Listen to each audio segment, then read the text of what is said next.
வணக்கம், என் பெயர் தர்ஷினி. இந்த காலை வேளையில் மீண்டும் உங்களை எங்கள் ஆராதனை சந்திப்பதற்கு எனக்கு மிகவும் மகிழ்ச்சியாக இருக்கிறது. இந்த காலை வேளையில் நாம் ஆண்டவருக்கு தகுந்த முக்கியத்துவத்தை நம் ஆராதனை மூலம் செலுத்துவோமாக. ஆராதனைக்கு செல்வதற்கு முன்பாக உங்கள் கையடக்க தொலைபேசியை ஓசையற்ற நிலையிலோ அல்லது சுவிட்ச் ஆஃப் நிலையிலோ வைத்துக்கொள்ளுங்கள். நீங்கள் தனி நபராக இந்த ஆராதனையில் கலந்து கொண்டால் உங்கள் ஹெட்ஃபோன்ஸ் அல்லது இயர்ஃபோன்ஸை பயன்படுத்தி கொள்ள கேட்கிறோம். நம் ஆண்டவர் நல்லவர். இந்த மகிமையான ஆண்டவருக்கு சிறந்த ஆராதனையை செலுத்துவோம். வாருங்கள்.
கர்த்தருக்கு சோஸ்திரம்.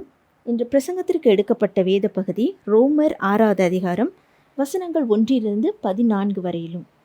ரோமர் 6வது அதிகாரம் வசனங்கள் 1 14 வரையிலும் வாசிக்கப்படும்.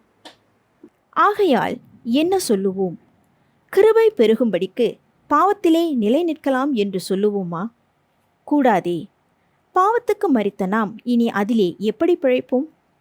கிறிஸ்து இயேசுவுக்குள்ளாக ஞானஸ்தானம் பெற்ற நாம் அனைவரும் அவருடைய மரணத்துக்குள்ளாக ஞானஸ்தானம் பெற்றதை அறியாமல் இருக்கிறீர்களா?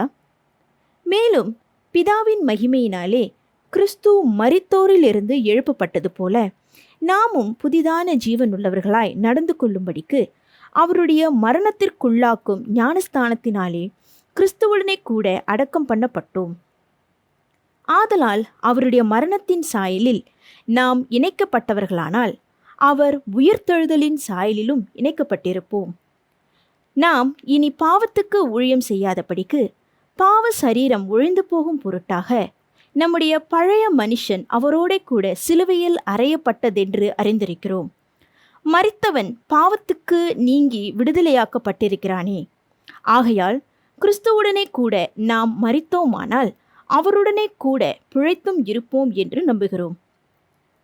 மரித்தோரில் இருந்து எழுந்த கிறிஸ்து இனி மரிப்பதில்லை என்று அறிந்திருக்கிறோம். மரணம் இனி அவரை ஆண்டு கொள்வதில்லை. அவர் மரித்தது பாவத்திற்கென்று ஒரே தரம் மரித்தார். அவர் பிழைத்திருக்கிறது தேவனுக்கென்று பிழைத்திருக்கிறார். அப்படியே நீங்களும் உங்களை பாவத்திற்கு மரித்தவர்களாகவும் நம்முடைய கர்த்தராகிய இயேசு கிறிஸ்துவுக்குள் தேவனுக்கென்று பிழைத்திருக்கிறவர்களாகவும் எண்ணிக்கொள்ளுங்கள். ஆகையால் நீங்கள் சரீர இச்சைகளின்படி பாவத்திற்கு கீழ்ப்படியத்தக்கதாக சாவுக்கேதுவான உங்கள் சரீரத்தில் பாவம் ஆளாதிருப்பதாக. வசனம் 13. நீங்கள் உங்கள் அவயவங்களை அநீதியின் ஆயுதங்களாக பாவத்திற்கு ஒப்புக்கொடாமல் உங்களை மரித்தோரிலிருந்து பிழைத்திருக்கிறவர்களாக தேவனுக்கு ஒப்புக்கொடுத்து உங்கள் அவயவங்களை நீதிக்குரிய ஆயுதங்களாக தேவனுக்கு ஒப்புக்கொடுங்கள். நீங்கள் நியாயப்பிரமாணத்திற்கு கீழ்ப்பட்டிராமல் கிருபைக்கு கீழ்ப்பட்டிருக்கிறபடியால் பாவம் உங்களை மேற்கொள்ள மாட்டாது. ஆமேன். இது தேவனுடைய வசனம். தேவனுக்கு சோஸ்திரம். நாம் ஜெபம் செய்வோமாக. Let's pray. ஆண்டவரே, இந்த நாளிலே நீர் உங்களுடைய வார்த்தை மூலியமாக எங்களோடு நீர் பேசும்படியாக ஜெபிக்கிறோம். உங்களுடைய வார்த்தையானது எங்களுடைய இருதயத்திலே ஆண்டவரை பதிந்து அது கனி கொடுக்கும்படியாக ஜெபிக்கிறோம். உங்களுடைய வார்த்தை எங்களை வணைந்து எடுக்கும்படியாக ஜெபிக்கிறோம். Lord, we thank you for the opportunity to gather together before you to hear your word. And may your word be deeply deposited in our hearts and bear much fruit and shape our lives to reflect you. உம்மை பிரதிபலிக்க எங்களை உம்முடைய அன்புள்ள சமூகத்தில் அர்ப்பணம் செய்கிறோம். In Jesus mighty name, இயேசுவின் நாமத்திலே ஆமென். ஞானஸ்நானம், baptism. Today I am led to preach on an important topic called baptism. இன்றைக்கு ஞானஸ்நானம் என்று சொல்லக்கூடிய இந்த தலைப்பிலே உங்களிடத்தில் பிரசங்கிக்கும்படியாக நான் வழி நடத்தப்பட்டிருக்கிறேன். Now baptism is a significant moment in a person's life because it is at that moment one becomes a Christian. ஞானஸ்நானம் என்று சொல்லும் பொழுது அது ஒரு முக்கியமான ஒரு நிகழ்ச்சியாக இருக்கிறது. ஒரு மனிதனுடைய வாழ்க்கையிலே, ஒரு மனுஷியோடைய வாழ்க்கையிலே ஞானஸ்நானம் என்று சொல்லும் பொழுது அது ஒரு முக்கிய ஒரு நிகழ்ச்சியாக இருக்கிறது. ஏனென்றால் அந்த நேரத்தில் தானே இந்த நபர் ஒரு கிறிஸ்தவராக மாறுகிறார். கிறிஸ்தவ வாழ்க்கை எங்கு தொடங்குகிறது என்றால் ஞானஸ்நானத்திலே அது தொடங்குகிறது. Christian life begins at baptism. And the Bible teaches us this: there is no such thing as an unbaptized Christian. ஞானஸ்நானம் பெறாத ஒரு கிறிஸ்தவன் இந்த உலகத்திலே இல்லை என்று வேதம் நமக்கு கற்றுக் கொடுக்கிறது. From the time the church was established on earth, a person who believes and is committed to Jesus goes through baptism. இந்த தேவனுடைய ராஜ்யமானது, சபை இந்த உலகத்திலே ஸ்தாபிக்கப்படும் பொழுது ஒரு மனிதன் ஆண்டவராகிய இயேசுவை மீது நம்பிக்கை வைக்கும் பொழுது, தன்னுடைய வாழ்க்கையை ஆண்டவரிடத்தில் ஒப்பு கொடுக்கும் பொழுது அவன் ஞானஸ்நானம் அவன் பெறுவான். An unbaptized person is not a believer, not a Christian, and not a disciple of Jesus Christ. It's difficult for us to accept this, but this is what Scripture says.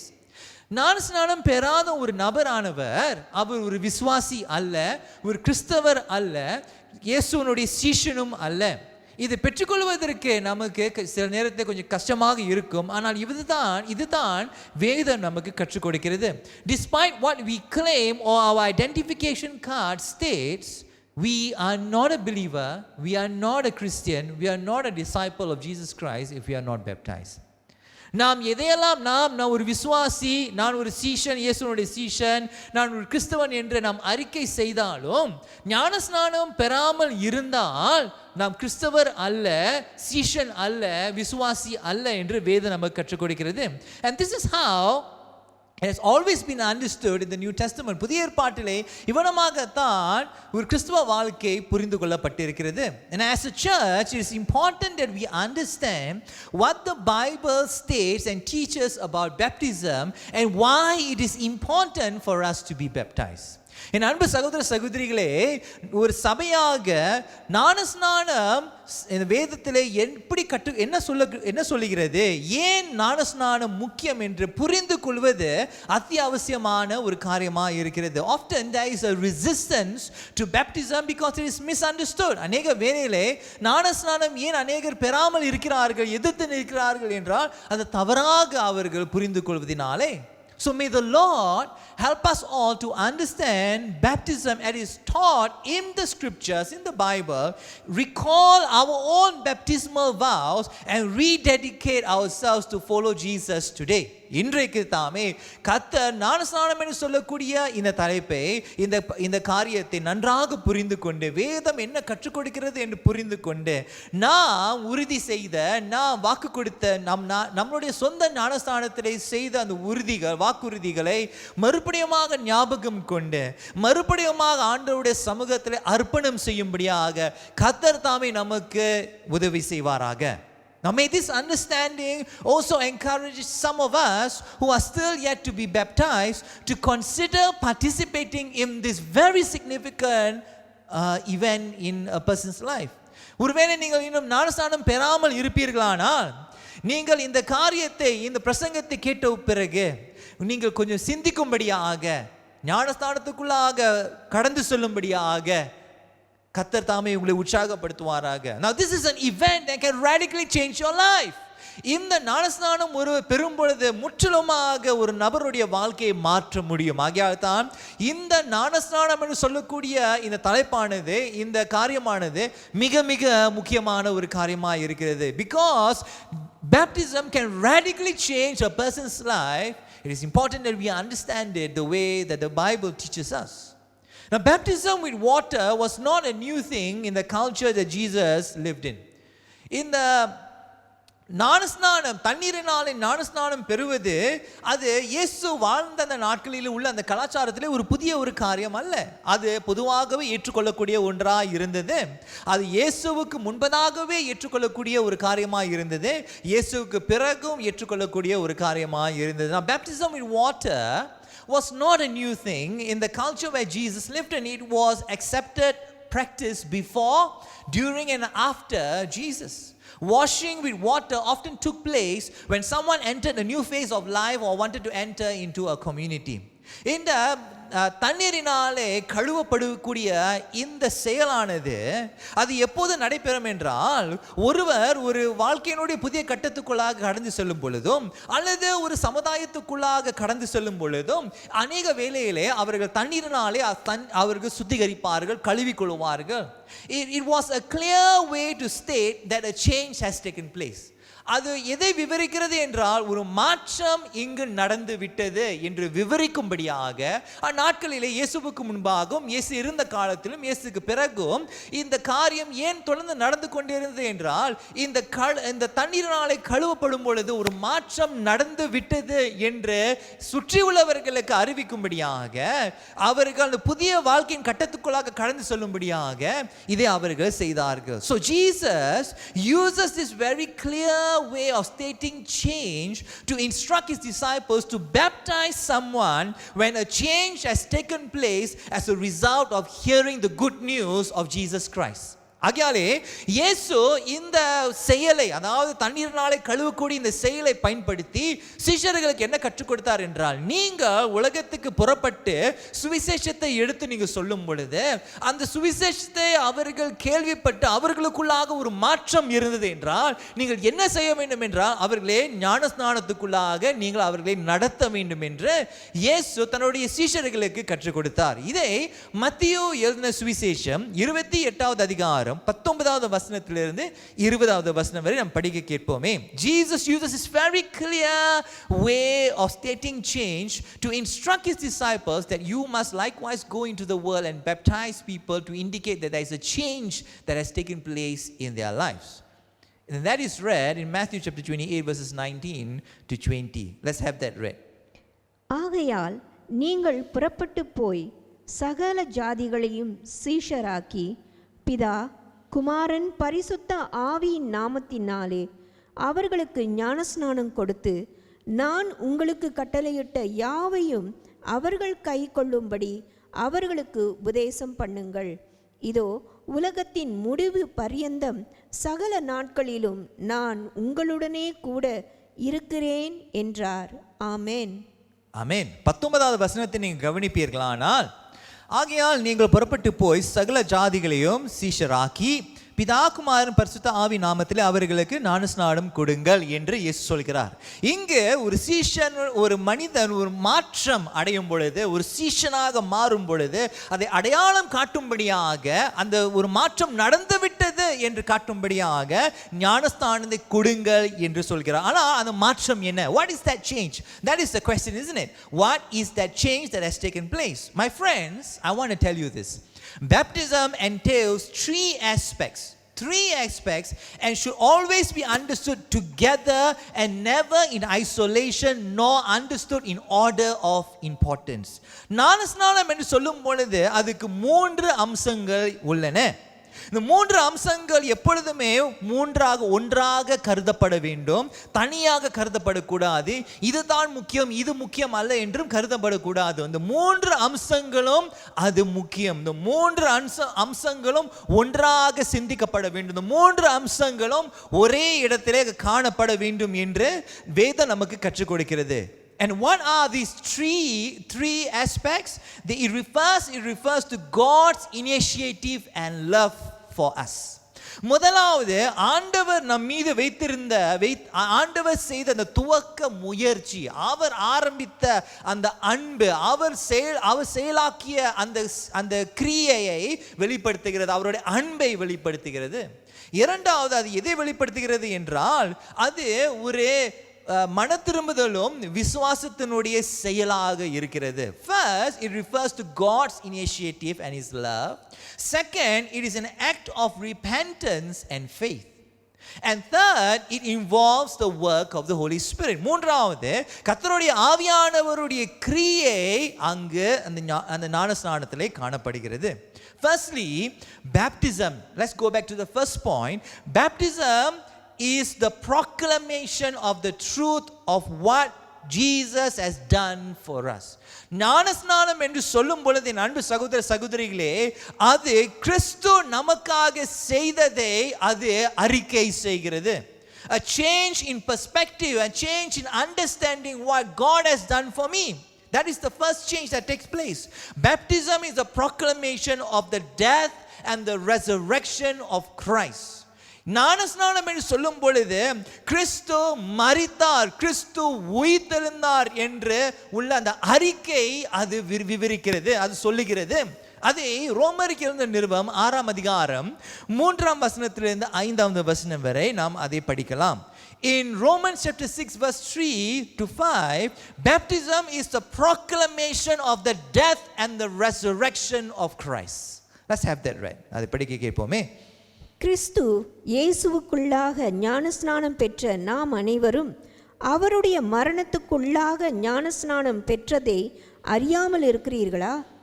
மேலும் பிதாவின் மகிமையினாலே கிறிஸ்து மரித்தோரிலிருந்து எழுப்பப்பட்டது போல நாமும் புதிதான ஜீவன் உள்ளவர்களாய் நடந்து கொள்ளும்படிக்கு அவருடைய மரணத்துக்குள்ளாக்கும் ஞானஸ்நானத்திலே கிறிஸ்துவுடனே கூட அடக்கம் பண்ணப்பட்டோம். ஆதலால் அவருடைய மரணத்தின் சாயலில் நாம் இணைக்கப்பட்டவர்களானால் அவர் உயிர்த்தெழுதலின் சாயலிலும் இணைக்கப்பட்டிருப்போம். My dear brothers and sisters, baptism refers to the work of God in Christ Jesus. It is a declaration of what God did for humanity. என் அன்பு சகோதர சகோதரிகளே, இந்த ஞானஸ்நானத்தினுடைய முதல் அம்சம் என்னவென்றால், ஆண்டவர் மனித குலத்துக்காக கிறிஸ்து மூலமாக எதை செய்தார் என்று அறிக்கை செய்வது. It declares, it's a proclamation what God has done through Jesus Christ. This aspect of baptism informs us that we cannot do anything to be saved. We cannot work our way to salvation. This entire process of salvation was initiated by God and God Himself. என் அன்பு சகோதர சகோதரிகளை, இந்த அம்சம் நமக்கு என்ன கற்றுக் கொடுக்கிறது என்றால், இந்த ஞானஸ்நானத்தினுடைய முதல் அம்சம் நமக்கு என்ன கற்றுக் கொடுக்கிறது என்றால், நம்மையே நம்மளால ரட்சித்துக் கொள்ள முடியாது, காப்பாற்றிக் கொள்ள முடியாது. இந்த செயலானது ஆண்டவரினாலே துவக்கப்பட்டது. This action was started, was initiated by God, and we cannot work our way to salvation. நீங்களும் நானும் ரட்சிப்பை நம்மளால சம்பாதித்துக் கொள்ள முடியாது. முடியாது. ஆகையால் ஞானஸ்நானம் நமக்கு என்ன சொல்லுகிறது என்றால், கர்த்தர் இதை முதலாவது தொடங்கினார். God initiated this for me. God initiated this for humanity.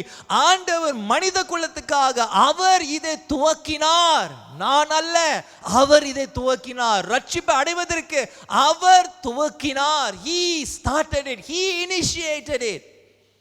We had no role in initiating God to send his son to die for our sins. தன்னுடைய குமாரனாகிய இயேசுவை இந்த உலகத்துக்கு அனுப்பும்படியாக நாம் அவரை தூண்டவில்லை. அவர் இந்த காரியத்தை தன்னுடைய சுய சித்தத்தினாலே தீர்மானித்து தன்னுடைய குமாரனாகிய இயேசுவை இந்த உலகத்துக்கு அவர் அனுப்பினார். We had no role, my friends, so we cannot boast that this salvation is because of me. இந்த ரட்சிப்பு என்னால வந்தது என்று நீங்களும் நானும் பெருமை பாராட்ட முடியாது. ஏனென்றால் என் அன்பு சகோதர சகோதரிகளே, ஆண்டவர் தாமே அவர் தீர்மானித்து இந்த ரட்சிப்பின் செயலை அவர் தொடங்கினார். ஆகையால் ஞானஸ்நானம் என்று சொல்லும் பொழுது அவர் தொடங்கின காரியத்தை விவரிக்கிறது. Baptism reminds us that we have no role in the salvation of our lives. It was initiated by God and God alone. ஆண்டவர் தாமே இந்த காரியத்தை தொடங்கினார். ஏன் தொடங்கினார் என்றால் அவர் நம் மீது வைத்திருந்த அன்பினாலே. Why did God initiate this? Because of the great love that God has for his people. And that's what we read, isn't it? In John chapter 3 verse 16. யோவான் 3ஆம் அதிகாரம் 16வது வசனத்தில் இவனமாகத்தான் சொல்லி இருக்கிறது அல்லவா, உலகத்தின் மீது அன்பு கூர்ந்ததினாலே ஆண்டவர் தன்னுடைய ஒரே பேரான குமாரனை அனுப்பினார். நாம் அவரை தூண்டவில்லை, நாம் அவரை தேடி போகவில்லை, அவரே உலகத்தை நேசித்ததினாலே அவர் அனுப்பினார். அதை படிக்க கேட்போமே. தேவன் தம்முடைய ஒரே பேரான குமாரனை விசுவாசிக்கிறவன் எவனோ அவன் கெட்டு போகாமல் நித்திய ஜீவனை அடையும்படிக்கு அவரை தந்தருளி இவ்வளவாய் உலகத்தில் அன்பு கூர்ந்தார். இவ்வளவாய் உலகத்தில் அன்பு கூர்ந்தார். We are not saved because of our faith. நம்மளுடைய விசுவாசம் தான் நம்மை ரட்சித்தது என்று நம்ம சொல்ல முடியாது என் அன்பு சகோதரனே சகோதரியே. ஏன்னா ரோமருக்கு எழுந்த நிருபம் 5ஆம் அதிகாரம் 8ஆம் வசனம் என்ன சொல்கிறது என்றால், நாம் பாவிகளாக இருந்த போதிலும் ஆண்டவர் நமக்காக மரித்தார். ஆகையால் நாம் அவரை தேடி போகவில்லை. Bible tells us that, informs us that while we were enemies of God, while we were sinners, God chose us. God sought us out. God died for us. And we are saved because of God's initiative. We are saved because of his love. ஆண்டவருடைய அன்பின் நிமித்தமாக நாம் ரட்சிக்கப்படுகிறோம். ஆண்டவர் இந்த காரியத்தை ரட்சிப்பின் செயலை அவர் தொடங்கினதினாலே நாம் ரட்சிக்கப்படுகிறோம். Salvation is effective because of what God did in Christ, not because of our action of faith. என் அன்பு சகோதர சகோதரிகளே, ரட்சிப்பு ஏன் செயல்படுகிறது என்றால் நாம் விசுவாசம் வைத்திருப்பதினாலே அல்ல, ஆண்டவர் கிறிஸ்துவ மூலமாக செய்ததினாலே நாம் ரட்சிக்கப்படுகிறோம். We must remember that. When there's a change in our belief system that we can save ourselves to only God can save me, then baptism becomes a proclamation of what God did for us through his son. When change is taking place in our belief system, நம்மளுடைய புரிந்துணர்விலே நாம் சிந்திக்கக்கூடிய விதங்களிலே மாற்றுதல் அடையும் பொழுது, நான் என்னையே ரட்சித்துக் கொள்ளலாம், என்னோட சொந்த முயற்சியினாலே ரட்சித்துக் கொள்ளலாம் என்ற அந்த சிந்தனையிலிருந்து ஆண்டவர் மட்டுமே என்னை ரட்சிக்க முடியும் என்று ஒரு மாற்றம் வரும் பொழுது, ஞானஸ்நானம் எதை விவரிக்கிறது என்றால், கர்த்தர் தன்னுடைய குமாரனாகிய இயேசு கிறிஸ்துவின் மூலமாக அவர் என்னை ரட்சித்தார் என்று அறிக்கை செய்வதுதான் என் அன்பு சகோதர சகோதரிகளே ஞானஸ்நானம். That is the first aspect of baptism. Now the thing is, if this aspect of baptism is too strongly emphasized over other aspects, then it becomes a magic formula to be saved. ஆனால் என் அன்பு சகோதர சகோதரிகளே, இந்த முதல் அம்சத்தை அதிகமாக கவனம் செலுத்தி அதிகமாக அழுத்தத்தை நம்ம கொடுக்கும் பொழுது இந்த ரட்சிப்பானது, இந்த ஞானஸ்நானமானது ஒரு மந்திரமாக மாறப்படுகிறது. ரட்சிக்கப்பட வேண்டும் என்றால் ஞானஸ்நானம் எடுத்தாலே போதும் என்ற ஒரு மந்திரமாக சில நேரத்தில் அது மாறிவிடலாம். and personal response is not present, the work of the Holy Spirit is ignored. இந்த மாதிரியான இந்த முதல் அம்சத்தில் மட்டுமே நாம் அதிகமாக கவனம் செலுத்தும் பொழுது இந்த தனிப்பட்ட மறுவுத்தரவு அங்கே கவனம் செலுத்த மாட்டோம். கர்த்தருடைய ஆவியானவருடைய கிரியைக்கு கவனம் செலுத்த மாட்டோம். ஞானஸ்தானம் எடுத்தாலே கர்த்தரை ரட்சித்து விட்டார் என்று ஒரு தவறான நம்பிக்கைக்குள்ளாக நாம் வாழ்ந்து கொண்டிருக்கலாம். So I move on to the another aspect of baptism. Baptism involves an act of personal belief and commitment to Jesus. என் அன்பு சகோதர சகோதரிகள், இன்னொரு அம்சம் என்ன தெரியுமா? ஞானஸ்தானத்தோடைய அடுத்த அம்சம் என்னவென்றால் தனிப்பட்ட ஒரு நம்பிக்கை, தனிப்பட்ட ஒரு ஒப்பு கொடுத்தல். யார் மீது இருக்க வேண்டும்? யாருக்கு இருக்க வேண்டும்? இயேசுவின் மீது இருக்க வேண்டும். ஒப்பு கொடுத்தல் ஆண்டவரிடத்தில் இருக்க வேண்டும். It is about personally responding to this first initiative of God in what Jesus did and surrendering our lives to Him. என் அன்பு சகோதர சகோதரிகளே, இந்த இரண்டாவது அம்சம் என்னவென்றால் ஆண்டவர் தொடங்கின அந்த செயலுக்கு மறு உத்தரவு கொடுத்து என்னுடைய வாழ்க்கையை அவருக்கு அர்ப்பணம் செய்யும் பொழுது அதுவே ஞானஸ்நானத்தினுடைய அடுத்த அம்சமாக இருக்கிறது. The church, my friends, is called a community of believers. It's not called a community of the baptized. It's called the community of believers. சபை என்று சொல்லும் பொழுது ஞானஸ்நானம் பெற்றவர்கள் என்று சொல்லப்படவில்லை, ஆனால் விசுவாசிகள் என்று அழைக்கப்படுகிறது. ஆகையால் விசுவாசிகள் என்றால் இயேசு உலக இரட்சகர் என்று விசுவாசிக்கிறவர்கள் கூடக்கூடிய ஒரு இடம்தான் சபை. The church is called the community of believers, which means the community that believes that Jesus as the Savior of the world. It's not just information that God has sent His Son to save us. அது வெறும் ஒரு தகவல் அளவு மட்டுமல்ல, அறிவு மட்டுமல்ல. ஆண்டவர் தன்னுடைய குமாரனை ரட்சிக்கும்படியாக அனுப்பினார், அது மட்டுமல்ல. ஆனால் ஒரு தனிப்பட்ட ஒப்பு கொடுத்தல், ஒரு தனிப்பட்ட ஒரு நம்பிக்கை. அதாவது இவைகள் இந்த நாள் வரைக்கும் என்னை ரட்சிக்க முடியும் என்று இவைகளை நம்பினேனே, இவைகளை எல்லாம் விட்டு என்னுடைய தனிமையிலிருந்து, என்னுடைய வேதனையிலிருந்து, என்னுடைய கஷ்டத்திலிருந்து இவைகள் தான் என்னை ரட்சிக்க முடியும், என்னை காப்பாற்ற முடியும் என்று நம்பின அந்த நாட்களை விட இப்போது நான் ஆண்டவராக இயேசுவினிடத்திலே என்னுடைய தனிமையிலே அவரை நான் நம்புவேன், என்னுடைய வேதனையிலே நான் அவரை நம்புவேன், நான் கைவிடப்பட்ட நிலையிலே நான் அவரை நம்புவேன் என்று சொல்லும் பொழுது நான் என் அன்பு சகோதர சகோதரிகளே, அது ஆண்டவர் மீது வைத்திருக்கின்ற விசுவாசம், நம்பிக்கை. Turning away from things to seek Jesus is faith. So there is a change in reliance. அதாவது ஒரு மாற்றம் இருக்கிறது. எதிலே மாற்றம்? முதலாவது எங்க மாற்றம் இருக்கிறது என்றால் அந்த அறிவிலே ஒரு மாற்றம் இருக்கிறது.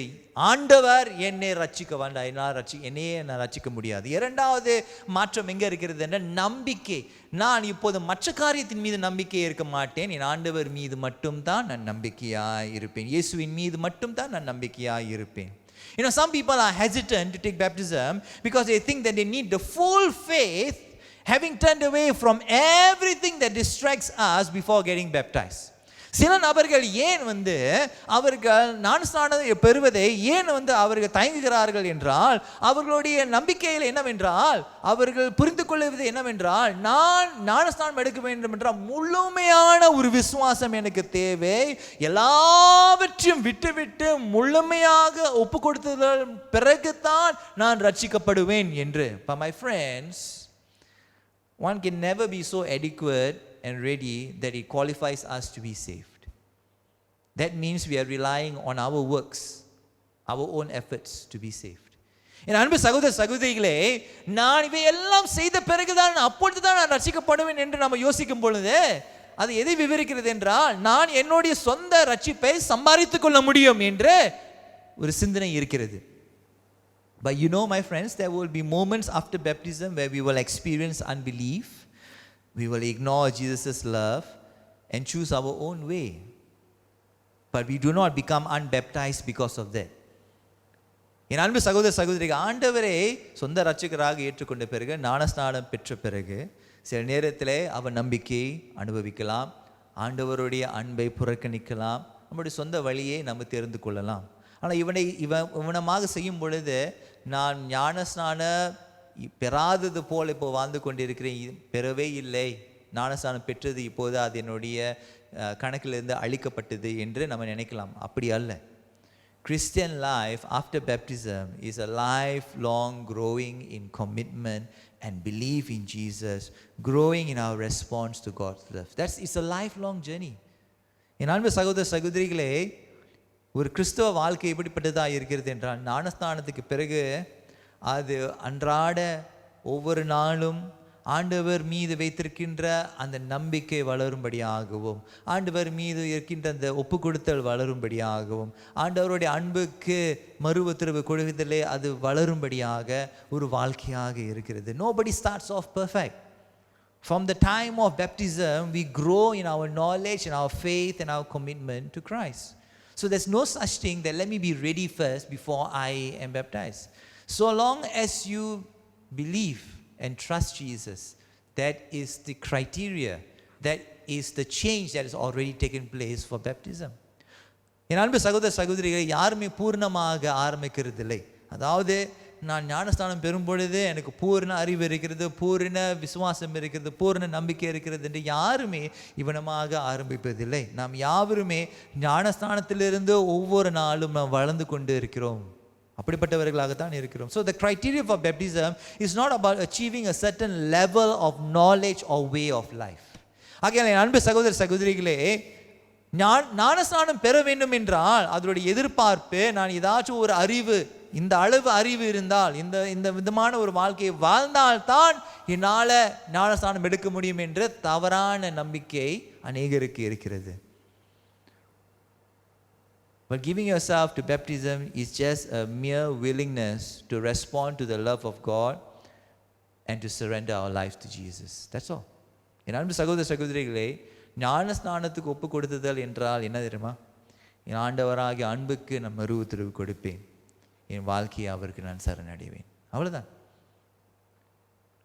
In Acts chapter 16 verses 25 to 34, அப்போஸ்தலர் எழுதின நடவடிக்கை 16ஆம் அதிகாரம் 25வது வசனத்திலிருந்து 34வது வசனம் வரை இதைத்தான் நான் பார்க்கிறோம். அவன் இயேசுவை நம்பினான், மறு உத்தரவு கொடுத்தான், ஞானஸ்நானம் பெற்றான். அதை படிப்போமே. It's a mere willingness to respond to the love of God. And this is what happened to the jailer and the family in Acts chapter 16 verses 25 to 34. Let's have that read. நடுராத்திரியிலே பவுலும் சீலாவும் ஜெபம் பண்ணி தேவனை துதித்து பாடினார்கள். காவலில் வைக்கப்பட்டவர்கள் அதை கேட்டு கொண்டிருந்தார்கள். சடிதியிலே சிறைச்சாலையின் அஸ்திபாரங்கள் அசையும்படியாக பூமி மிகவும் அதிர்ந்தது. உடனே கதவுகள் எல்லாம் திறவுண்டது, எல்லாருடைய கட்டுகளும் கழன்று போயிற்று.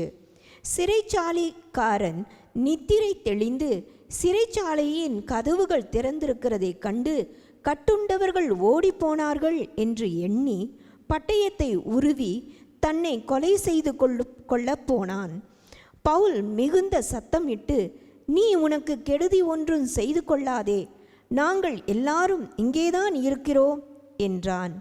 அப்பொழுது அவன் தீபங்களை கொண்டு வரச் சொல்லி உள்ளே ஓடி நடுங்கி பவுலுக்கும் சீலாவுக்கும் முன்பாக விழுந்து அவர்களை வெளியே அழைத்து வந்து, ஆண்டவமாரே, ரட்சிக்கப்படுவதற்கு நான் என்ன செய்ய வேண்டும் என்றான். அதற்கு அவர்கள், கர்த்தராகிய இயேசு கிறிஸ்துவை விசுவாசி, அப்பொழுது நீயும் உன் வீட்டாரும் ரட்சிக்கப்படுவீர்கள் என்று சொல்லி அவனுக்கும் அவன் வீட்டில் இருந்த யாவருக்கும் கர்த்தருடைய வசனத்தை போதித்தார்கள்.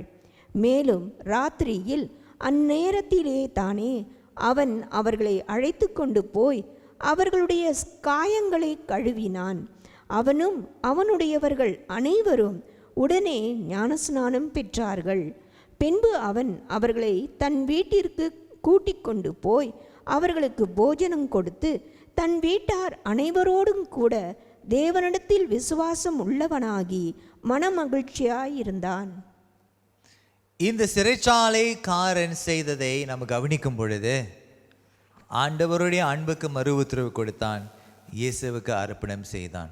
முழுமையான ஒரு விசுவாசம், பெரிய பூரண விசுவாசம் அங்கே இல்லை. வாழ்க்கை முற்றிலுமாக மாறப்பட்ட ஒரு சூழ்நிலை அங்கே இல்லை. ஆனால் ஆண்டவராகிய இயேசுவை நம்பினான். ஆண்டவருடைய அன்புக்கு மறு உத்தரவு கொடுத்தான். உடனடியாகவே ஞானஸ்நானம் பெற்றான்.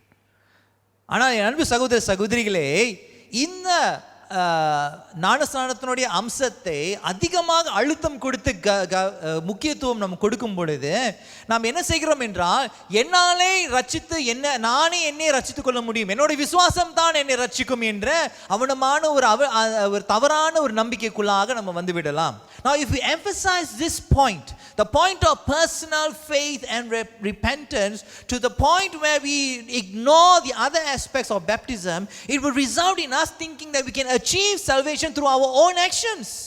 If we emphasize this point too strongly, we can come to a conclusion, we are saved because of my faith. என்னுடைய விசுவாசத்தினால் தான் நான் ரட்சிக்கப்படுகிறேன் என்ற ஒரு தவறான ஒரு முடிவுக்குள்ளாக நம்பிக்கைக்குள்ளாக வந்து விடலாம். We can forget that it is God who first initiated salvation, and there is absolutely no boasting at all. ஆனால் நாம் அநேக வேளையில் இந்த தனிப்பட்ட விசுவாசத்தை குறித்து அதிகமாக அழுத்தம் செலுத்தும் பொழுது ஒரு காரியத்தை நம்ம மறந்து விடலாம். ரட்சிப்பை துவங்கினவர் அவர் என்று மறந்து விடலாம். ஆகையால் இந்த பாராட்டு ஒன்றும் இல்லை. There is nothing to boast about actually. And we can also, because if we pay so much attention to this personal response, then we can forget that it was the work of the Holy Spirit that started the process for us to respond in faith. அநேக வேளையிலே இந்த அம்சத்துக்கு, அதாவது தனிப்பட்ட விசுவாசத்துக்கு அதிகமாக நம்ம நேரத்தை கொடுத்து கவனத்தை செலுத்தி முக்கியத்துவம் கொடுக்கும் பொழுது இன்னொரு காரியத்தையும் நம்ம மறந்து விடலாம். அது என்னவென்றால், மறு உத்தரவுக்கு செயல்பட்ட கிரியை செய்த நம்மை உற்சாகப்படுத்தின ஆவியானவருடைய கிரியையை நம்ம மறந்து விடுகிறோம். நாம் என்ன நினைக்கிறோம், இது என்னால் வந்தது என்று நம்ம நினைக்கலாம். So thirdly, my friends, baptism involves the work of the Holy Spirit. ஆகையால் மூன்றாவது அம்சம் என்னவென்றால், ஞானஸ்நானத்துடைய மூன்றாவது அம்சம், ஞானஸ்நானத்திலே கர்த்தருடைய ஆவியானவர் கிரியை செய்கிறார். That is the work of the Holy Spirit. இதை நாம் யோவானுக்கு எழுதின சுவிசேஷம் 16வது அதிகாரம் 7வது வசனத்திலிருந்து 8வது வசனம் வரை நாம் பார்க்கலாம். Thirdly, baptism involves the work of the Holy Spirit, and we read this in John chapter 16, 7 to 8. நான் உங்களுக்கு உண்மையை சொல்லுகிறேன், நான் போகிறது உங்களுக்கு பிரயோஜனமாய் இருக்கும். நான் போகாது இருந்தால் தேற்றரவாளன் உங்களிடத்தில் வரார். நான் போவேனே ஆகில் அவரை உங்களிடத்திற்கு அனுப்புவேன். அவர் வந்து பாவத்தை குறித்தும் நீதியை குறித்தும் நியாய தீர்ப்பை குறித்தும் உலகத்தை கண்டித்து உணர்த்துவார். இந்த வசனங்களை நம்ம கவனம் செலுத்தும் பொழுது இந்த கண்டித்து உணர்த்துகிறவர் பரிசுத்த ஆவியானவர். It is the Spirit of God who convicts the heart for us to turn to the Lord. So God initiates the process. God also helps us to respond to Him. என் அன்பு சகோதர சகோதரிகளே, ஆண்டவர் ரட்சிப்பை துவங்குகிறார், மறு உத்தரவு கொடுப்பதற்கும் அவர் நமக்கு உதவி செய்கிறார். So this conviction, my friends, can happen before baptism, or it can happen from baptism onwards. இந்த உணர்த்துதல் ஞானஸ்நானம் பெறுவதற்கு முன்பதாக இது நடக்கலாம், அல்லது ஞானஸ்நானம் பெற்ற நாளிலிருந்து இது துவங்கலாம். Baptism signifies a change in the way that we respond. Our response now includes the work of the Holy Spirit. நான் சொன்னேன் அல்லவா, ஞானஸ்நானம் ஒரு மாற்றத்தை விவரிக்கிறது என்று. அந்த மூன்றாவது மாற்றம் என்னவென்றால், நம்மளுடைய மறு உத்தரவு இப்பொழுது கர்த்தருடைய ஆவியானவரோடு இணைந்து நாம் இப்பொழுது மறு உத்தரவு கொடுக்கக்கூடியவர்களாக இருக்கிறோம். But my friends, once again, this point cannot be taken in isolation. என் அன்பு சகோதர சகோதரிகளே, இந்த குறிப்பு, இந்த ஞானஸ்நானத்தினுடைய அம்சத்தை, இந்த குறிப்பிட்ட அம்சத்தை அதிகமாக நம்ம கவனம் செலுத்தும் பொழுது ஒரு காரியத்தை நம்ம மறந்து விடலாம். என்னவென்றால், நமக்கு மறு உத்தரவு செய்வதற்கு நமக்கு ஒரு பொறுப்பு இருக்கிறதையும் நம்ம மறந்து விடலாம். To emphasize the work of the Holy Spirit too much makes us forget that one needs to take responsibility to respond. It makes a Christian passive. It can make a Christian very passive when it's absolutely clear that a response is needed, because that person is waiting for some sort of an experience, some feeling to come over them, some emotion to come over them before an action is taken. இந்த பரிசுத்த ஆவியானவருடைய கிரியைக்கு அதிகமாக முக்கியத்துவம் முக்கியத்துவம் கொடுத்து மற்ற அம்சங்களை நம்ம மறந்து விடுவோமானால் ஒரு கிறிஸ்தவன் செயல் இல்லாதவனாக இருப்பான். அவன் எப்பொழுது செயல்படுவான் என்றால் ஒரு மாதிரியான ஒரு உணர்ச்சி வரும் பொழுது, ஒரு உணர்வு வரும் பொழுது, அவனிடத்தில் ஒரு அனுபவம் இருக்கும் பொழுது மட்டும்தான் அவன் மறு உத்தரவு கொடுப்பான். ஆனால் மறு உத்தரவு கொடுப்பது என் அன்பு சகோதரியே, அது ஆண்டவருக்கு முன்பாக செய்யக்கூடிய ஒரு பொறுப்பாக இருக்கிறது. Such emphasis reduces the work of Christ that was already done for us and our personal response. கர்த்தருடைய ஆவியானவருடைய கிரியைக்கு அதிகமாக, இந்த அம்சத்துக்கு நம்ம அதிகமாக கவனம் செலுத்தும் பொழுது கிறிஸ்து ஏற்கனவே செய்த காரியத்தை நம்ம சில நேரத்தில் மறந்து விடலாம். நமக்கு ஒரு தனிப்பட்ட மறு உத்தரவு கொடுக்கக்கூடிய ஒரு பொறுப்பு இருக்கிறதையும் நம்ம மறந்து விடலாம். So my friends, I want to ask you to consider these three things together in baptism. ஆகையால் என் அன்பு சகோதரிகளே, ஞானஸ்நானத்தை குறித்து நம்ம கவனிக்கும் பொழுது, சிந்திக்கும் பொழுது இந்த மூன்று அம்சங்களும் இணைந்து தான் நாம் யோசிக்க வேண்டும். Therefore, baptism should be seen as something that holds all these three aspects of truths together. மூன்று அம்சங்களையும் ஒன்றாக பிடித்து கொள்ளும் பொழுது தான் ஞானஸ்நானத்துடைய அர்த்தத்தை புரிந்து கொள்ள முடியும். ஞானஸ்நானம் ஆண்டவர் துவங்கின செயலை, ஆண்டவருடைய அன்பை அது அங்கீகரிக்கிறது. ஞானஸ்நானத்திலே அங்கு ஒரு மறு உத்தரவு இருக்க வேண்டும், விசுவாசம் அங்கு இருக்க வேண்டும், ஒப்பு கொடுத்தல் இருக்க வேண்டும். ஞானஸ்நானத்திலே கர்த்தருடைய ஆவியானவர் கிரியை செய்து கொண்டிருக்கிறார். So my friends, there are three things that are happening in baptism. Firstly, it proclaims God's initiative and his love for us. Secondly, it involves repentance and faith. And also thirdly, it involves the work of the Holy Spirit. All three parts are to be part of a life of a Christian, and it should be given equal importance in baptism. இந்த மூன்று காரியங்களும் என் அன்பு சகோதரிகளே, இந்த மூன்று அம்சத்துக்கும் நாம் ஒரே விதமான கவனத்தை, முக்கியத்துவத்தை நம்ம கொடுக்க வேண்டும். இவ்விதமாக செயல்படும் பொழுது ஒரு மாற்றம் அங்கு நடக்கிறது. There is a change that takes place. What is that change? There is a change in perspective and understanding about God. There is a change on who we rely, and there is a change on how we respond. அந்த மாற்றம் எப்படி இருக்கும் என்றால், அங்க ஆண்டவரை குறித்த ஒரு புரிந்துணர்வு, ஒரு மாற்றம் இருக்கும். யாரிலே இப்பொழுது நம்பி இருக்கிறோம் என்று ஒரு மாற்றம் இருக்கும். எப்படி மறு உத்தரவு கொடுக்கிறோம் என்று ஒரு மாற்றம் இருக்கும். இவன மாற்றம் இருக்கும் பொழுது, ஞானஸ்நானம் செயல்படும் பொழுது அது கிரியை உடைய அர்த்தம் செய்ய ஆழமாக இருக்கும். A Christian is one who is baptized, shows initial belief and commitment to Jesus, and who experiences the work of the Holy Spirit, the conviction of the Holy Spirit. This person is then initiated, baptized into faith. ஒரு புரிந்துணர்வு மாற்றப்படும் பொழுது, ஆண்டவர் மீது நம்பிக்கையை வைக்கும் பொழுது, எப்படி மறு உத்தரவு கொடுக்கிறோம் என்ற அந்த மாற்றம் அங்கு ஏற்படும் பொழுது, இப்படிப்பட்ட நபர் தான் ஞானஸ்தானத்துக்குள்ளாக நடத்தப்படுகிறார். Now this sermon is an introduction to baptism. In the weeks to come, I will continue to preach about the importance of baptism.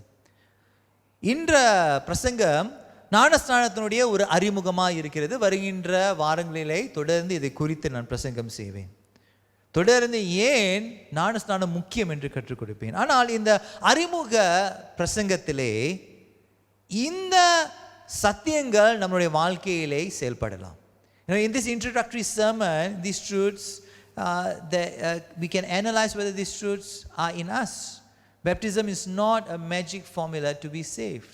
நண்பு சகோதரிகளே, ஞானஸ்நானம் என்று சொல்லும் பொழுது ஒரு மந்திரம் அல்ல, ரட்சிக்கப்படுவதற்கு ஒரு மந்திரம் அல்ல. We must remember we were saved, we are continuing to be saved, and we will be saved when our Lord comes back. The salvation will be completed when our Lord comes back. நாம் ரட்சிக்கப்பட்டோம், தொடர்ந்து ரட்சிக்கப்படுகிறோம். நம்முடைய ரட்சிப்பின் முழுமை ஆண்டவராக இயேசு வரும் பொழுது அந்த நாளிலே அனுபவிப்போம். ஆனால் இன்றைக்கு என் அன்பு சகோதரிகளே, இன்றைக்கு கிறிஸ்தவர்களாக எப்படி வாழ்கிறோம்? நம்முடைய வாழ்க்கை மூலியமாக ஆண்டவருடைய மரணத்தையும் உயிர்த்தெழுதலையும் நாம் பிரதிபலிக்கிறோமா, அறிக்கை செய்கிறோமா? But now, do our lives as Christians who have been baptized, do we proclaim, does our life proclaim the death and the resurrection of Christ in our life? Is the life of Jesus proclaimed in our daily life, in relationships and in situations? என் அன்பு சகோதரனே சகோதரியே, கிறிஸ்தவனுடைய வாழ்க்கையானது நம்முடைய அன்றாட வாழ்க்கையிலே பிரதிபலிக்கப்படுகிறதா, அறிக்கை செய்யப்படுகிறதா, உறவுகளிலே பிரதிபலிக்கப்படுகிறதா, சூழ்நிலைகளிலே பிரதிபலிக்கப்படுகிறதா என்றால் இதுக்கு தான், இந்த காரியத்துக்கு தானே நாம் ஞானஸ்நானம் பெற்றோம். We committed to baptism to grow, isn't it? To grow in our knowledge, to grow in our commitment, to grow in our response to Christ. And so the question before us is the life of Christ today still present in our daily life, in our relationships and in our situations? நம் ஞானஸ்நானத்துக்கு ஒருவேளை பல நாட்களாக முன்பாக, பல வருஷத்துக்கு முன்பாக செய்திருக்கலாமா? இன்றைக்கு தொடர்ந்து நம்முடைய வாழ்க்கையிலே, கிறிஸ்துவனுடைய வாழ்க்கை, நம்முடைய அன்றாட வாழ்க்கையிலே, உறவுகளிலே, சூழ்நிலைகளே காணப்படுகிறதா? Of course, God is not expecting a perfect life, which is not possible anyway. ஆண்டவர் ஒரு பூர்ண ஒரு வாழ்க்கையை எதிர்பார்க்கவில்லை, ஏனென்றால் அது செய்ய முடியாத ஒரு வாழ்க்கை. அப்படிப்பட்ட ஒரு எதிர்பார்ப்பு ஆண்டவர் நம் மீது வைத்திருக்கவில்லை. But are we conscious that our life needs to reflect the baptismal vows that we took on the day of baptism? ஆனால் என் அன்பு சகோதர சகோதரிகளே, நம்முடைய வாழ்க்கை ஆண்டவராகிய இயேசுனுடைய மரணத்தையும் உயிர்த்தெழுதலையும் பிரதிபலிக்க வேண்டும் என்று இன்றைக்கு நம்ம ஞாபகம் வைத்திருக்கிறோமா?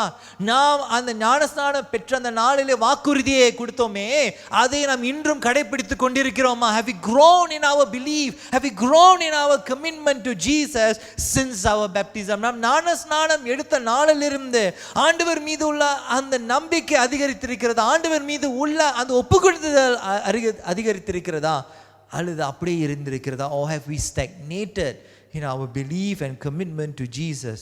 Because my friends, baptism is a lifelong commitment to grow.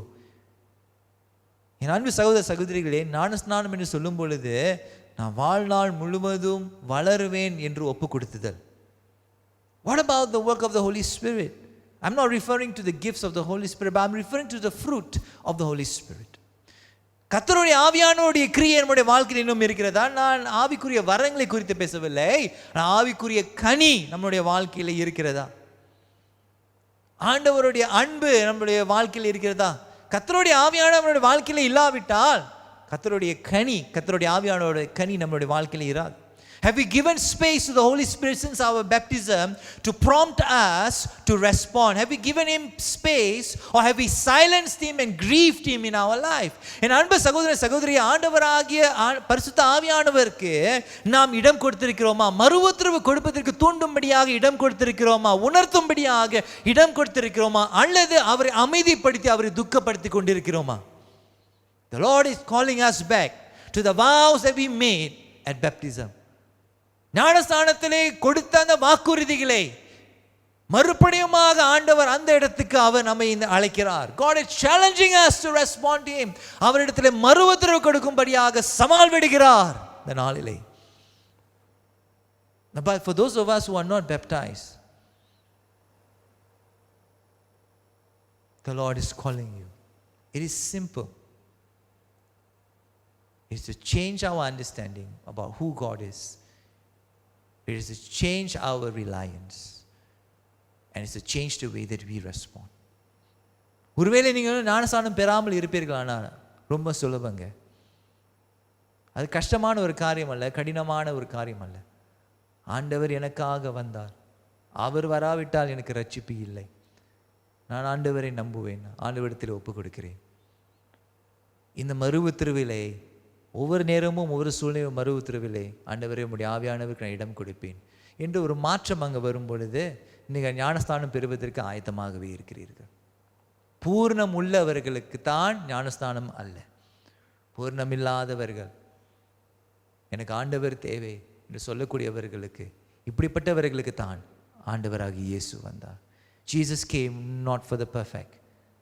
Jesus came for those who need him.